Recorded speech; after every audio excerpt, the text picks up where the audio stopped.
Hi everyone.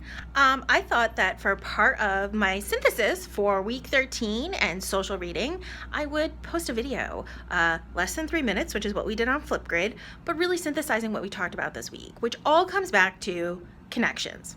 How are we connecting with people through books, whether it be in person or online? How do we as librarians facilitate those connections for our students, especially in situations where they could potentially be bullied or otherwise engaged in uncool behavior from their other students, whether it's all of them demanding to read the same book, as was brought up in the conversation, or, making sure that we have online spaces available for them.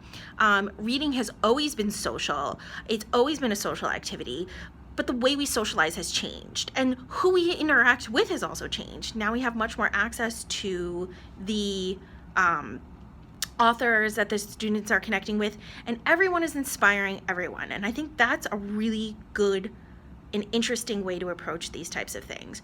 How are these kids getting inspired? How are we as librarians helping inspire them? Who are they connecting with online? Who are their favorite creators? We brought up the fact that YouTubers are getting book deals and then asking their followers what they should include in the books.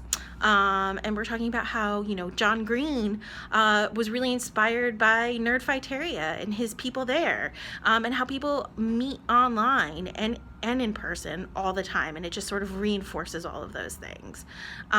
So I think that that's a really good way to look at this. All we are is creating connections and doing it around things that people love. Like, people make connections over TV shows and movies and fandoms. And as librarians and educators, we should facilitate that through books. And I think it's our responsibility, and what we talked about is knowing how to do that both in person and online. Are we creating great summer book programs? Are we creating really fun and interesting ways to integrate technology into classrooms? Are we providing safe spaces for them to do that, like on Biblionasium?